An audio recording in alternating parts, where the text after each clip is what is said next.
You're listening to the Galaxy Poet Podcast, a new digital platform centered around art, the creative process, and creative solutions to problems facing our world. I am your host, Jordan Ferreira. Let's begin.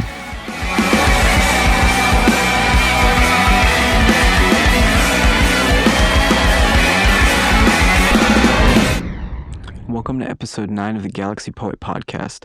My guest today was the broadcast engineer for the inauguration of the 46th President of the United States, Joe Biden, as well as someone who's worked very closely with acts such as the Mars Volta, At the Drive-In, Anti-Mask, and many, many others. He's an incredibly talented sound engineer, and I'm really looking forward to talking to him. So I want to welcome Matt Bittman and say thank you, man. I greatly appreciate this. Hey, Jordan, glad to be here. Nice talking to you. Awesome. I appreciate that. I wanted to start with, primarily like the reason that we got to know each other a bit was through your work with the Mars Volta, with Cedric and Omar. And throughout the years, I've come to see shows of theirs and side projects where you were always, you seem to always be working on front of house sound. And you've always been incredibly generous and kind. So I wanted to say thank you for all the support and just how awesome you've been. Thanks. Of course, man. So the thing that I thought was so incredible was when I saw your post about working on the inauguration. It made me feel like, in show business, it's very rare to see people who actually deserve things, like, getting those things, whether they be positions, gigs, whatever it may be. So it was one of those rare instances where I was like, wow, that is cool. That is inspiring. So what was it like for you to work on something that, and on that scale, and that relevant socially and all these things? What was that like for you?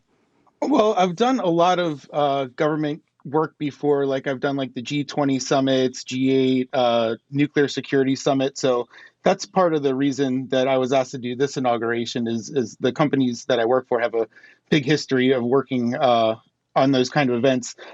We didn't do anything for the Trump administration. So I've worked for every president since Bill Clinton.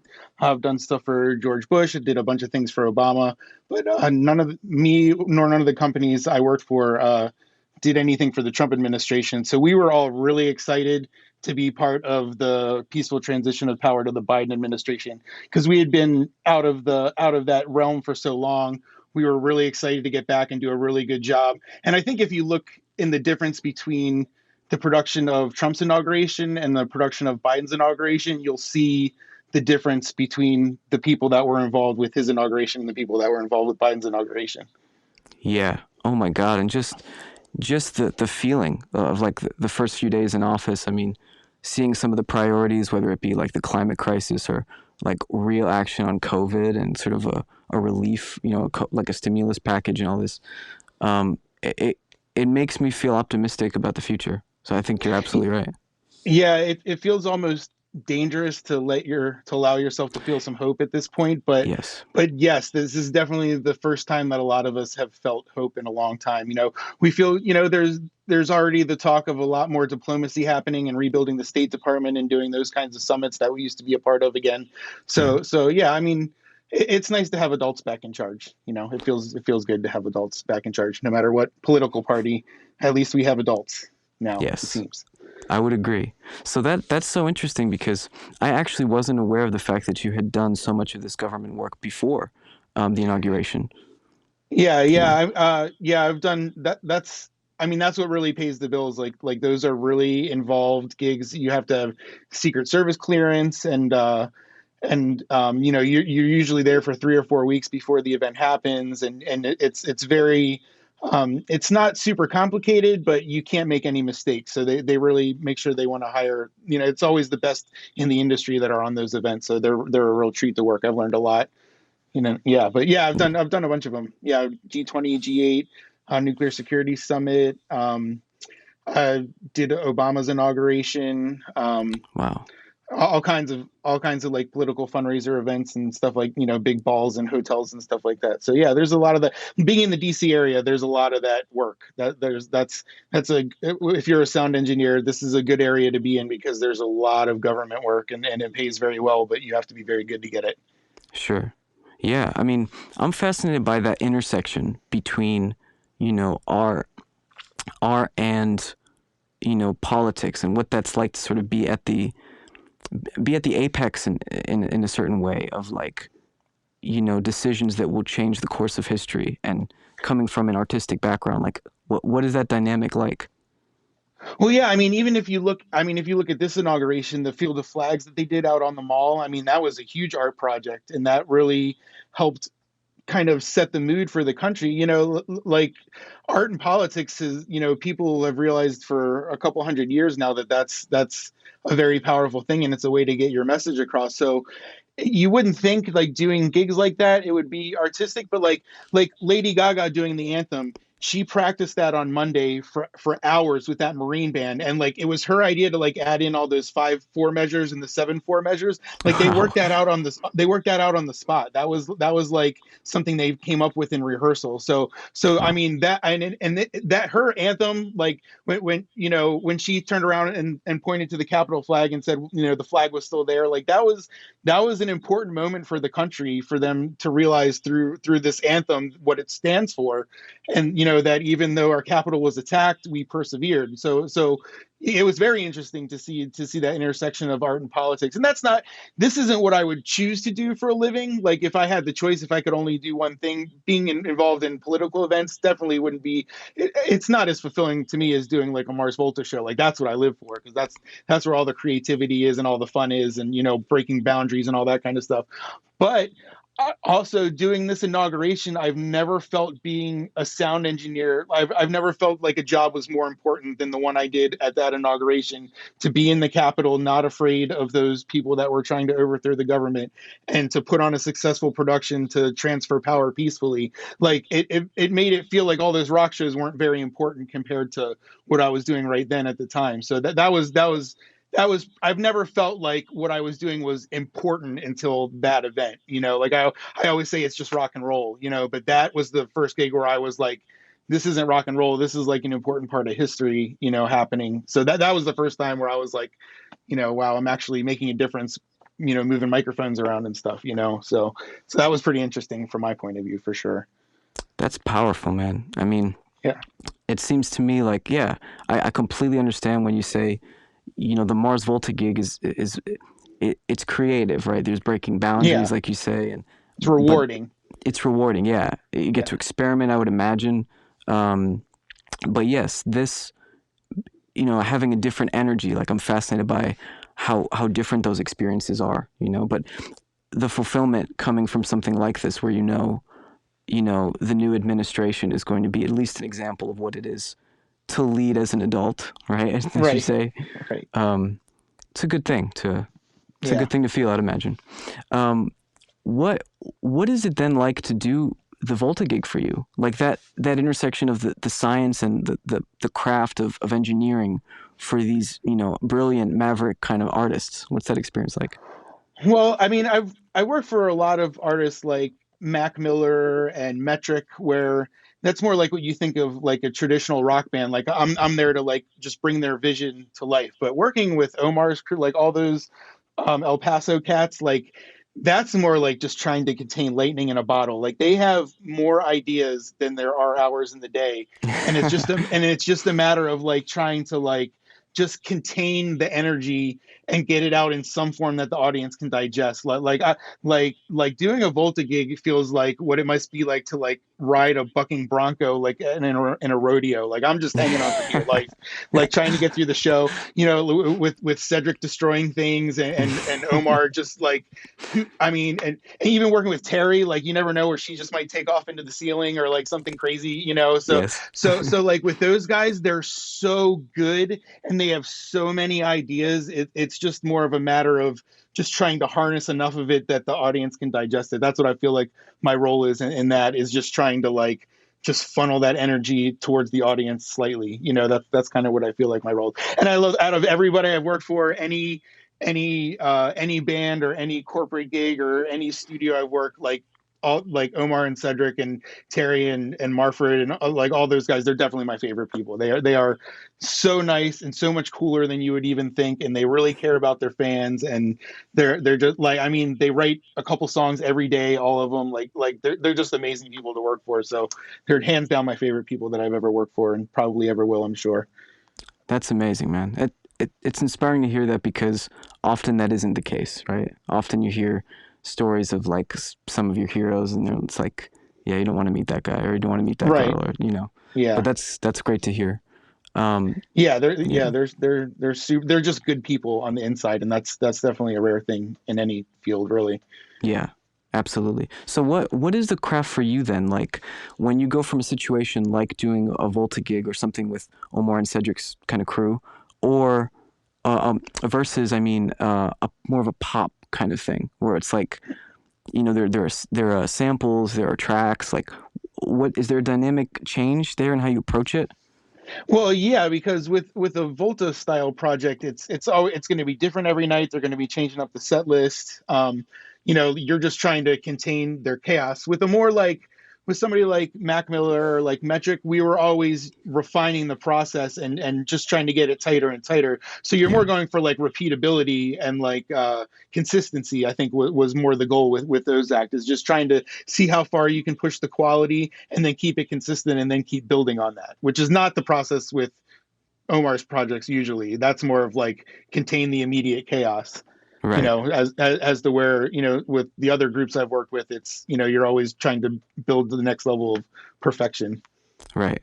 That's so interesting, man. And also, speaking of Omar and sort of the acts that he's affiliated with, I have to give a shout out to Terry, who I think is, Yeah, oh my gosh, she's my favorite front woman in music. I yeah. mean, The fact that she's not like one of the most famous musicians in the world is one of the biggest travesties of life, I think. yeah, Like that Lil Butcherette's album by Mental that came out like a year ago. yeah, Like I challenge you to find a better rock album that came out in a similar time period. That album is so good. It's so good. I can't stop yeah. listening to it. I didn't even It's work on that one, and I just think it's one of the best. I think it's one of the best records of all time. It's so it's good. it's brilliant, man. So, like, why do you think that is? As someone that has like insight into how the industry is sort of, or how culture, maybe the priorities in culture are not the same as like, art that should be valued, or it could be said, should be valued. Yeah, it's hard because like if we like I grew up in the 90s, so that was like when grunge was a thing. So if most people at the time were listening to like shreddy music like, Van Halen and stuff like that, and then Nirvana came out and they didn't even sing in tune and they were, their songs had one note guitar solos and it was just a mess, but everybody loved it. And to the people at the time having the same conversation, they were probably like, why isn't Van Halen popular anymore? And it's just because people have moved on to like a more deconstructed sound. And that's where we are now, except now it's hip hop. Now hip hop is all deconstructed and that's what everybody likes. And you have everybody doing the same kind of like simple auto-tuned, like it's all like been broken down into like its most basic form. And Right, everybody loves it, but it doesn't make any sense to us because we like more like traditional, musicianship, which isn't the thing right now, so we're in another period of deconstruction. And just like, disco and bluegrass never really went away, they just became much smaller markets. I wonder if that's what's happened to big anthem rock, like what Le Butcherette's is that it's not that they're not the best, anthem rock, female fronted anthem rock band that's around right now. It's just that that particular genre of music, for whatever reason, just isn't what's popping. It's just not.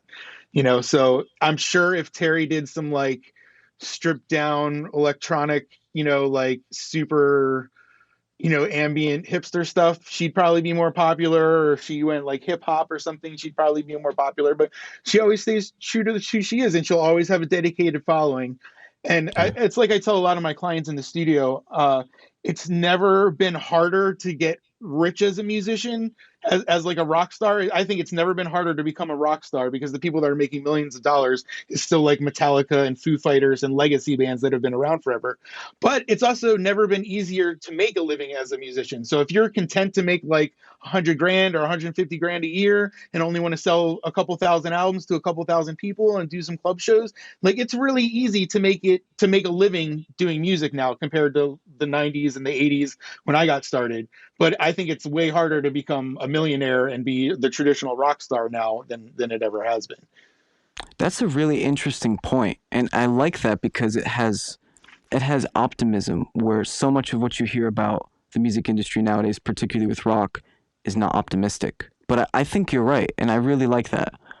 You know, I Yeah. I mean, like I know I personally know many artists from Baltimore that are paying their rent off of their music, and that's never been true for me and any time up until the last like 5 or 6 years. But I think wow, the both the gift and the curse is online distribution because nobody needs a label anymore. You can release your stuff on YouTube the same that any label can release something worldwide. You can release your music to the Apple Music Store just like you really don't need a label.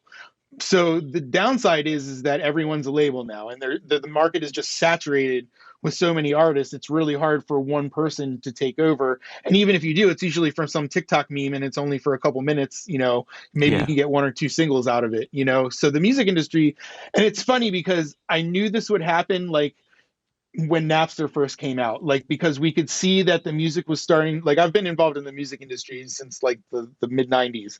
And I knew as soon as Napster came out, we saw in China that artists started giving their music away for free and doing commercial endorsements to make money. I right, knew it was a matter of time before basically music was worthless here. And that's basically where we're at now is the music on the streaming services is virtually worthless. Like you don't make any money from streaming at all yeah, whatsoever. And you have to give your music away, but now it's like selling the T-shirts, and if you can get a like who is it um Rihanna made $680 million last year, but only $40 million of that was from her music. $640 million of that was like from endorsements of like perfume and alcohol and things like that, commercial endorsements. And yes, I don't see how in the age where all music is basically free that's not the future. Like the way that you're going to get paid is from getting placements in movies and TV shows and commercial endorsements. Like that's how you're going to get rich in music. Like the music is basically marketing at this point. Like it's just it's like your marketing costs, which is crazy, but that's where we're yeah. at with it.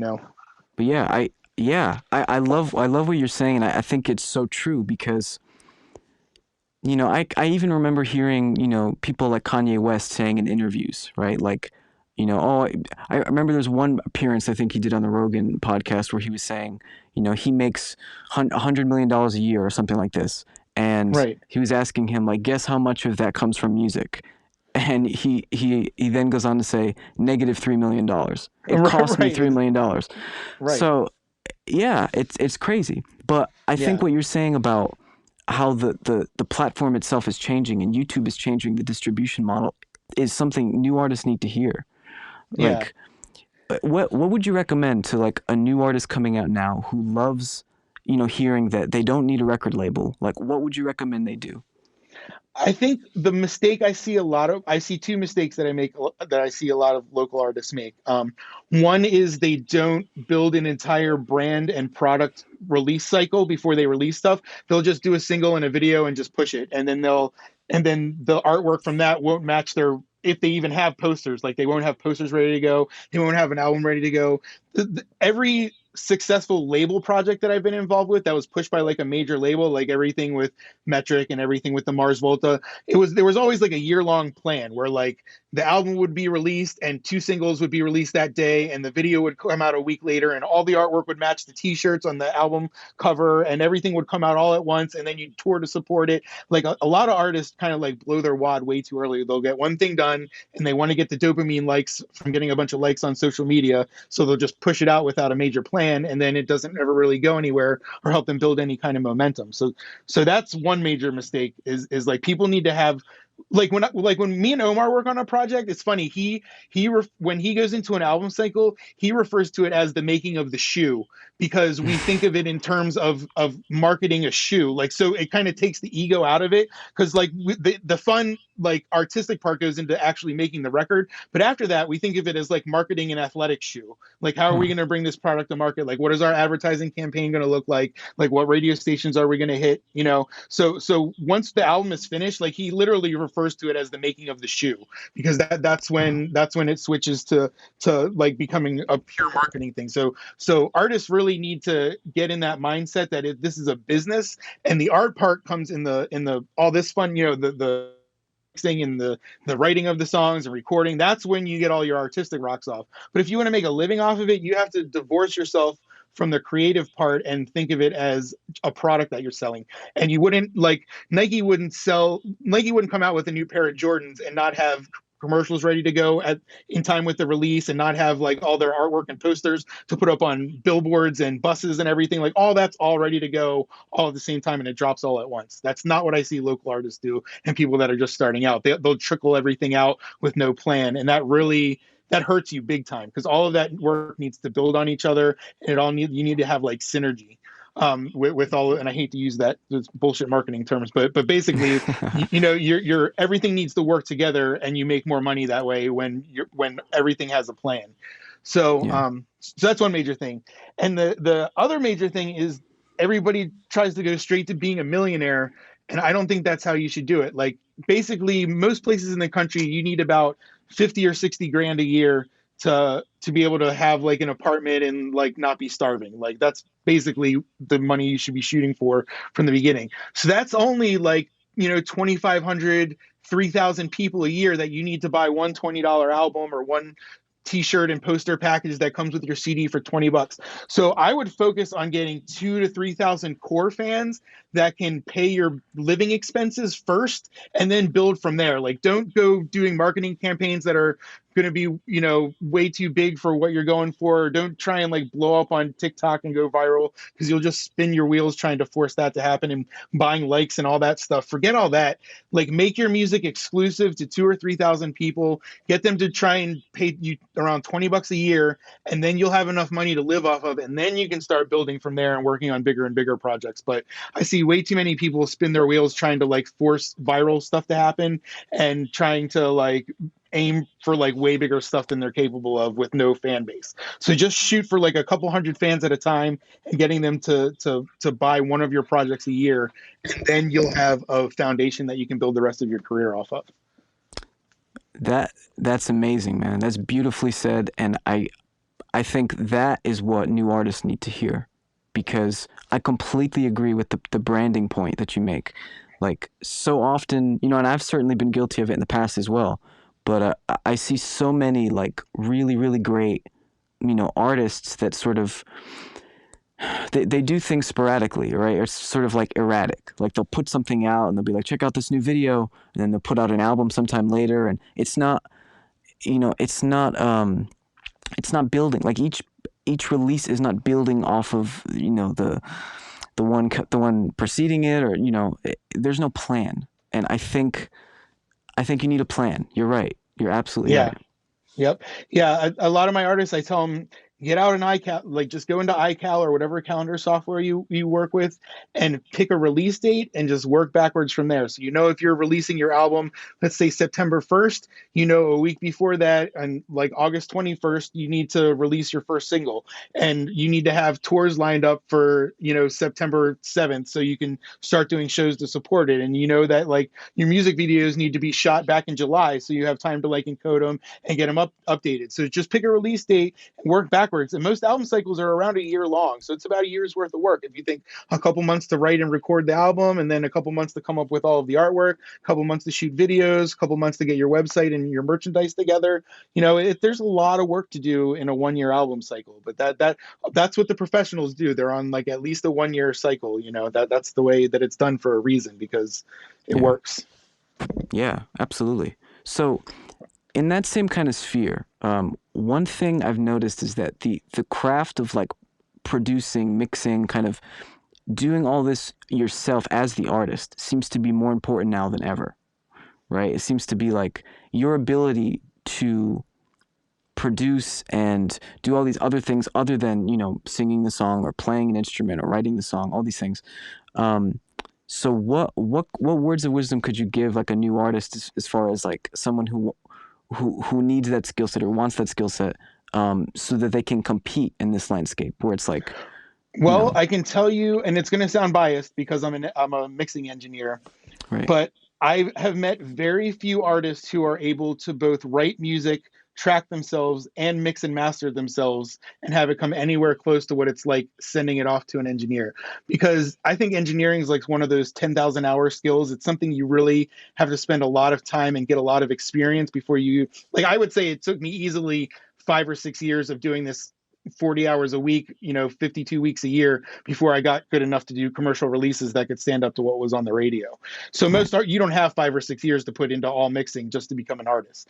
So most artists, I think the best bang for the buck you're going to get is, yes, learn enough about engineering to track yourself, but I wouldn't worry so much about mixing and mastering. You're better off sending it off to somebody else to mix and master that knows what they're doing, that does it all the time. Because even I'm still learning every day, and I'm still mixing every day, all day, every day. So I'm just getting better and better at mixing every single day while you're working on being an artist. So I think that's the point. I think the technology is definitely there where you can learn enough about engineering to track yourself well. I get plenty of my clients record at home and send me their vocals, and they sound fine as long as you have the right gear. Their guitar parts sound fine. They usually still come to me to record live drums because that's a lot trickier. Yeah. But I think as far as production goes, I think it's a pretty good idea to record yourself and then send it out to somebody else to mix and master. I think that's where you get the best bang for the buck.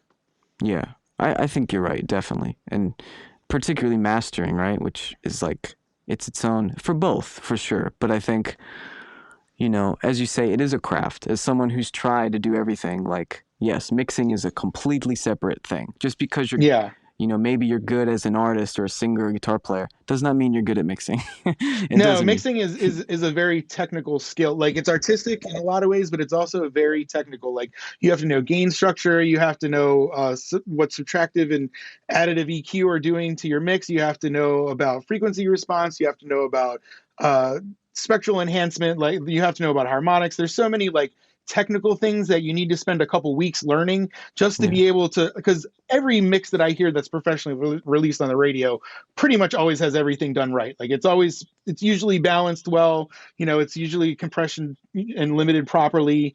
It's usually has really good stereo widening. Like, there's definitely a huge difference between like commercial releases that you would hear on the radio and amateur stuff that people are doing in their basement. So and it's all those. I mean, those skills took me years to learn. So unless you and it's just really hard. I used to be in a bunch of bands, and I had to stop being in bands because I liked engineering more, and I had to focus on one or the other because at some point you have to specialize, and you can't do everything, or else you're going to get nothing done. yeah, I definitely think you can record yourself. I think the technology, like you're now capable of recording at home, even as opposed to like 5 or 6 years ago, is amazing. So the technology is there, but I think the skill gap is where it's still good to farm it out for the most part. There's always exceptions to every rule.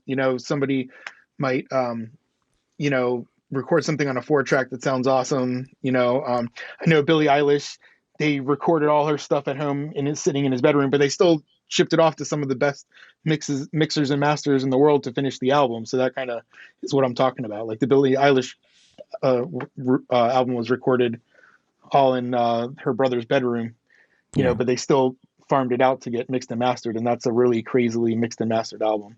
yeah. If you I want mean, to Rob check out what I'm Kinelski. talking about. Yeah, I think it was Rob Kinelski, right? He mixed it. Is that who Yeah, I think mixed so. it? Yeah, I mean, I think so. he's Yeah, like a veteran. He's an absolute veteran. yeah, So yeah, yeah, it makes sense. But yeah. the other thing, kind of like springboarding off of this, is that I really wanted to ask you about the future of not just the distribution and music, but like the culture, like, and the values in art. Because it seems to me like, okay, perfect example.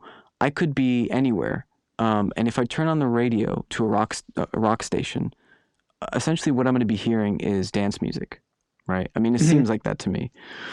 And all the instruments are mostly synthetic, and it's programmed drums. And I'm not saying that it's bad. I actually love a lot of music like this, but Right, it makes me wonder that, like, it's almost like I can imagine there being a time in the future where, in the same way where people 18 years old and younger are sort of like, you're listening to music with electric guitar in it, like, that's old. right. Like, what are you doing? I can imagine kids thinking or saying, like, you're listening to music that was made by a human. Like, why are you doing that? It's almost Yeah. like I see it getting there. So what do you think about that? Well, there already is frightening AI technology that I can't remember what it's called off the top of my head, but if you look up, there's basically I think they took Spotify and they fed it into an AI, and then like every track on Spotify, and then now they have an AI that can spit out music in any genre, complete with vocals and lyrics, all completely created by an AI. And some of it's Wow. terrible. Most of it's Yeah. terrible. It's terrible. But Right. every now and then you hear 8 bars that are like, oh, that's pretty hot. And it's like, and this is like version 0.1 beta, you know what I'm saying? So yeah, in Wow. 10 years, are we even gonna have actors anymore? Like what's gonna happen to everything when AI becomes a thing, really? Because you've seen what they did with the Mandalorian, with deep fakes and things like that. Like, how long is it before we even have actors on screen anymore? Like I have a pretty high end VR rig, and that's getting pretty insane. Like, like computer Wow. graphics are getting to the point where it's almost like holodeck. It's like the holodeck from Star Trek Yeah. Generations. So it's really, yeah. I mean, that's a bigger question on what is going to happen with AI over the next 10 years, because yeah, it could be a situation where there are no more artists. Somebody just goes in, or more. I've already told people that I produce with is what's going to happen to beats when somebody can just go to a Pro Tools plugin and be like, I need a Lady Gaga style 16 measure verse 8 bar, hook, 8 bar bridge beat, go, and then randomize, and then you just Yeah. keep hitting it until you get something, because it's there. Like, Adobe's doing they're basically doing Photoshop for audio that they're working on now, where somebody would just have to come in and like basically say all the phonetic alphabet, and then they can make them say or sing whatever you want, Oh so my God. it, that's a very interesting question, because like the sky's going to be the limit within 10 years of what's possible, Yeah. as far as quantum computing and AI merging together. It's definitely going to be super interesting for the arts, but you always have to have somebody programming it. I don't know. I don't know. It's hard to say. It's hard to say. It's scary. It could be really scary. It depends on how good AI gets, to be honest. Sure. Yeah, I think, it I'm curious about it, but I am a little scared. Yeah. I Yeah. think it is a scary kind of scenario, but especially when I see things like Hatsune Miku, which is like this Japanese project or hologram artist, Hmm. where they have essentially like engineers and songwriters like writing the songs and programming her vocal, the synth sound to sound like a human vocal. And Right, then but she doesn't actually exist. yeah, and she opens for Lady Gaga, and there are people like dancing and with like glow sticks, and it's like, I, I can see this coming.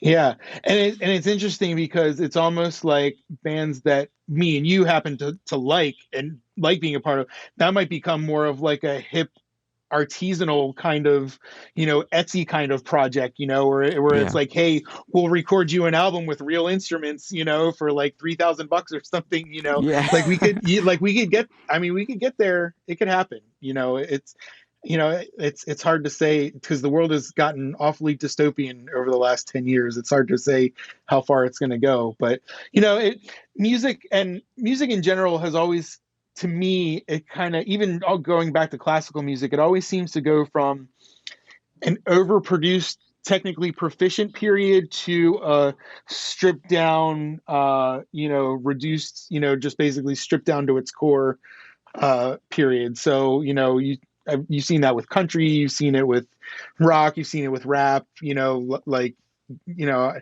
you've seen it with jazz, where jazz became more and more freeform and experimental as time went on, and became more and more esoteric. So, I don't know if even hip hop will be the next thing. Maybe, techno's always kind of been close to the top. It's hard. It's hard. It's really hard to predict. If you could do it, we'd all be rich. yeah, But yeah, it's really, we're at a very interesting time, because I don't see a lot of other genres of, like, new genres of music popping out, really. So I don't know what's left to be technically proficient um to strip down next. I don't know what's next. yeah, But it usually seems to follow that cycle. So, but now we're throwing AI into the mix, so who knows where we're going next? yeah. It's be interesting times. Absolutely. And speaking of this idea of cycles in art, do you think? particularly with the advent of AI, do you think there's an opportunity for rock to kind of re-enter the mainstream? Because it seems like it's almost vanished in the past 10 years or so. Has any genre of music ever re-entered the mainstream? Re-entered?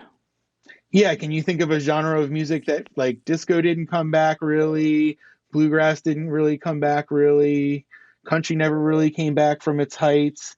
I don't know. That's what I'm saying. We're at a weird place now where I don't really see what the next genre of music is.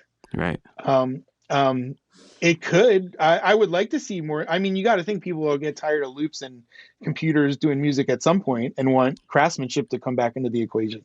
You'd Yeah. think. I would think, but Yeah. I don't know if that'll ever happen. It's hard to predict trends. Especially artistic trends. Yeah. Like pointillism never came back. As for art.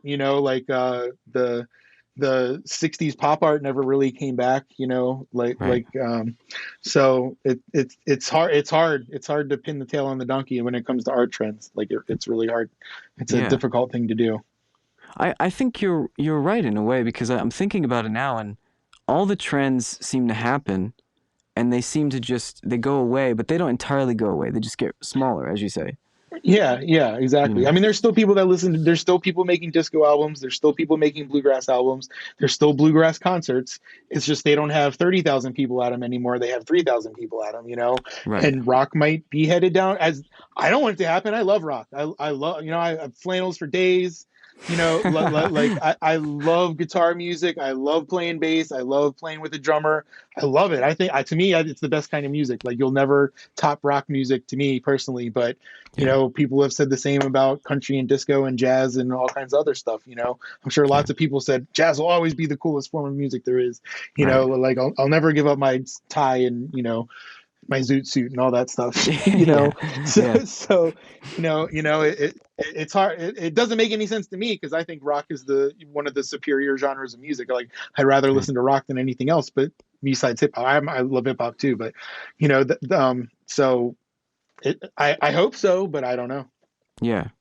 No, it's true though. The more I think about it, even though like I suppose you could say that Mark Ronson is sort of, in a lot of his productions, he's sort of bringing back that sort of, there's a disco quality, right? So I guess Right. it comes into play like what is considered true disco, what is considered, not. But like, I think you're right when you say trends, even in art and outside of music, they tend to come and then they're in the mainstream and then they just kind of vanish. They don't vanish entirely, they just get smaller.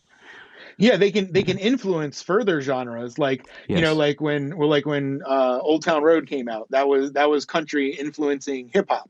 Yeah. Influencing one of the biggest songs in the country, and in a way that hadn't really been done in the mainstream before. But it's not like Billy Ray Cyrus is still selling millions of records a year.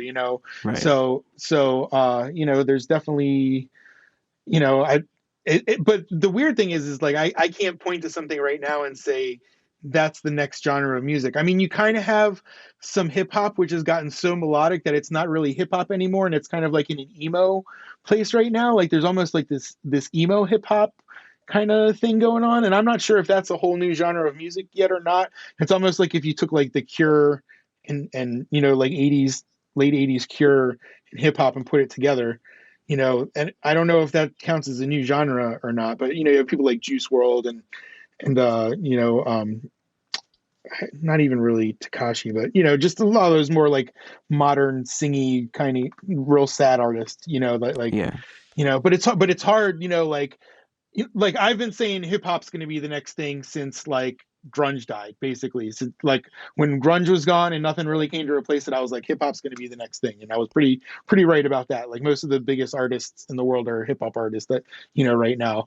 But Yeah. I'm not in the same place now where I'm like, oh, that's the next thing. Like what's the underground music right now? Because hip hop was the last underground thing that became. You had rock was underground, jazz was underground, it became mainstream. Rock was underground, it became mainstream. Hip hop was underground, it became mainstream. Like Yeah. what's the underground music right now? It's Yeah. weird. And the other weird thing about it too is like I really thought in the last 4 years with how crazy political climate was in this country, that we'd have more like Rage Against the Machine type political angry music, and it didn't happen. Like I was like, where's my angry protest music for Yeah. right now? And it never materialized. And that I thought that was kind of weird too. It's like where was the counterculture when we needed it for the last 4 years? Like Yeah. I didn't really see. I mean, there's a lot of people directly participating and marching, so I guess that was the counterculture. But I didn't see like an artistic counterculture really materialize over the last 4 years, which I thought was Yeah. really interesting and disturbing at the same time. Like, Yeah. like I was like, where's all my angry music? Like, where's all my angry artwork? Like Yeah. it never really happened. And I'm curious as to what happened to everybody's balls there. I I wonder what that is. I mean, yeah. Do you have any thoughts on why that could be? Because that is a fascinating point. Well, I've been thinking about it a lot, and the only thing I can come up with so far is that music has really become kind of like a rich person's game, because you Mm. have to be kind of able to financially be well off anyway, so you can support yourself long enough to develop a career. So it's not like it was in the 80s when you had people like Billy Idol and Bruce Springsteen and like regular working Joes like being in the industry. That's not really what you see now. I see a lot more like trust fund babies are like the ones that are in the industry. So I think it's maybe people that haven't experienced any of that, uh, any of the issues that have taken place over the last 4 years. So they don't really have a frame of reference. All they can really do is, talk about love and other platitudes that are played out, um, so that's my best guess as the why is, I think, because as becoming a rock star became more trust fund, then it's taken the regular Joes don't really do music anymore, because you have to. It's not like you can just go down to the corner bar and get a monthly gig anymore, because there's so many bands, Yeah. so it's a lot harder for I think just your average person to do it as kind of a thing. That's my That best guess. that's a really interesting point that I've never thought about or heard said before. I Oh, think really? yeah, I think there's a lot to that. Absolutely. Yeah, well, I mean, think about it. Like, if you like to go on a tour as a band starting out, you have to be willing to lose thousands of dollars for a couple months. A lot of people can't do that Yeah. these days. People don't have the savings anymore. People don't have the financial backing.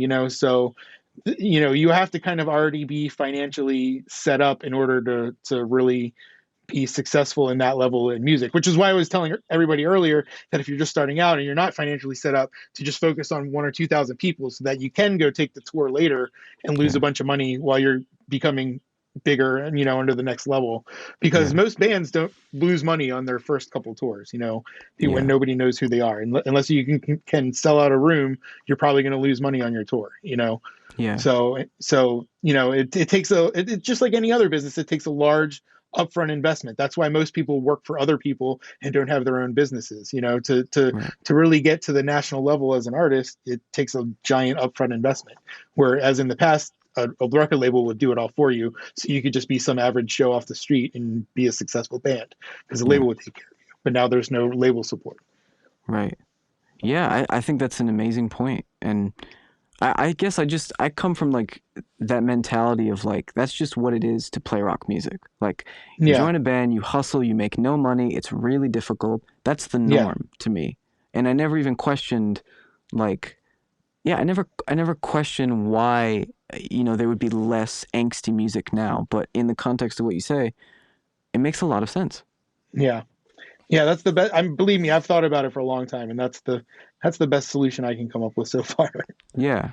It makes sense, man. But do you think like for example, a Billie Eilish, I guess, do you think she is like this generation's version of like a subversive kind of You angsty thing? know, I do. I really like her music. I mean, I'm a huge Billie Eilish fan, Me believe it too. or not.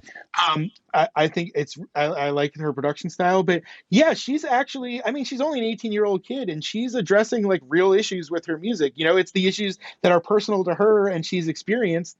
But I feel like you can tell somebody else isn't writing her lyrics for her. You know what I'm saying? Hmm. Like you can tell that like she believes in what she's singing. Like she believes in her music. Like I think Yeah. you can tell when people aren't releasing music that they wrote, like Yeah. Drake. He's a good example of someone that I think just kind of phones it in, and it's like he's super popular. I know everybody loves him, but I'm just not a fan because I just feel like all his stuff is kind of the same, and he just phones it in, and he doesn't really seem like he really believes any of it, and it's just not my thing. I Yeah. like artists that like bleed for their music. To me, the Yes. whole entire point of music is taking an emotion and conveying it through your art to make somebody else feel the same way that you're feeling. Like that's the whole point of music, is to transfer an emotion from one person to the other. And the only emotion I get from artists like Drake is, well, I'm glad you got that paycheck.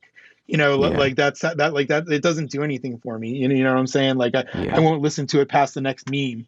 But I still keep going back to like Melancholy and the Infinite Sadness 30 years later.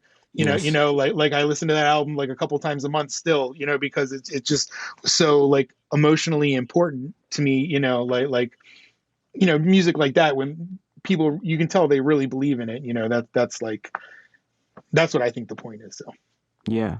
And it's true what you say about Billie. I think it's very authentic. It feels authentic to me, at least. And yeah, I feel like her sensibility as a lyricist is also really poetic, which I think is something I haven't seen in pop music or pop culture for a very long time. Like yeah, her new single's called "Therefore I Am," and it's almost like I'm in. I don't even know what the fucking song is, but it's like I'm in. That is just such a cool title to any song that I'm right. already in. I'm invested. Yeah, I mean, Yeah. we'll see what she does for her second album. That's always the trick, is to do it twice in a row. But Yes. yeah, she's definitely one of my favorite new artists. And that might be, and I guess, I mean, if you could consider a Billy Joel rock, you could consider her rock too. It's just like that's where rock is right now. It's not anthem guitars. As much as I want it to be anthem guitars, it's Yeah. just not. It's just not anthem guitars right now. As much as I love anthem guitars, it's my favorite Yeah. thing in the world. But Sure. just like guitar anthem rock is just not where rock is. So yeah, I think yeah, Billie Eilish definitely gives me hope for the future, and I look forward to the rest of her career, and I hope it's a long and awesome one. Because she Yeah. seems like an artist. She doesn't really care what other people think of her. She believes in what she's doing, and for an Yeah. 18-year-old, that's amazing. Yeah. More. It it is, man. And I think also your point earlier about branding, I think whether or not she's conscious of it, she's a master at branding. Yeah, yeah, Sh that's exactly what I'm talking about. Where like you see one of her visuals and you instantly know that's Billie Eilish. Like you see yes. the black and the white and the green, and the fluorescent green, and that she's claimed those colors as her own. She Yeah. wore that combination in enough things and did enough artwork with that you see black and neon green together, like that's a Billie Eilish something or other. Yeah. Yeah, that's a great example of the branding that I'm talking about, that separates the professionals from the amateurs in the Yeah. industry, I think. Yeah, man. And even the fact that she was able to build this massive following, kind of like what you were recommending earlier, like she knew who she was from the gate and they started making these tracks. Everything was linked in terms of aesthetic. Like the branding, whether or not it was conscious, like it was there from the very first, song. Yeah. Yep. And So, that definitely contributes greatly to the success of the project, for sure. yes, absolutely. And I think that's such an inspiring example to new artists. Like, you can make your debut album in your bedroom if you have the right songs, if you have the right things to say, if you have some understanding of, maybe basic techniques, and you can send it off to someone else. You can save money and send it to a mixing engineer or whatever it is. Like, it's possible. It's possible. Yeah, people just need to be honest with themselves about why they're doing music. Like, be honest with yourself. Are you doing this as a hobby so you can put stuff out and get likes on social media? Because that's a Yeah. valid reason to do it, if that's why you want to do it. But just Right. be honest with yourself that that's what you're doing. But Yeah. if you want to be serious about it, like, you gotta have some discipline and make it a cohesive project. Like, it's fine to do music for the likes. That is a valid reason to do something. It's a dopamine rush. It's the same thing that people get out of playing like intramural sports, or going ice skating, or going to a track and racing a beat up car. It's something you're doing for a rush, and that's fine. Like going out and playing music for fun. But don't, I see a lot of people that are doing it for fun, but have delusions that they're doing it as a career. And you have to be honest with yourself. Like, is this a hobby, or is it a career? And if it's a Yes. hobby, fine. But if it's a career, you got to stop releasing stuff for the dopamine likes on social media, and you got to have a cohesive plan, or else you're Yeah. going to waste a lot of time and money doing something that'll never be successful. Yeah. Those are inspiring words, man. I think for a new artist, like I keep saying, that is what I wish people who were thinking about entering like the entertainment industry, they would just hear at the age where they're committed, right? Or they're Yeah. Yep. like, that's what you need to hear. Because for me, when I was 16, I had signed my first record deal, and I had no understanding of that. And Yeah. it would have helped. I don't know if I would have listened, but it maybe Right. would have helped. Yeah. Yeah. It took me. I mean, I just turned 40, so it took me, about 15 years too long to learn that lesson for Uh, sure. But you have to. You just have to be honest with a lot of things in life. You just have to be honest with yourself. You can't really be successful until you know what you're dealing with. With yourself. yeah.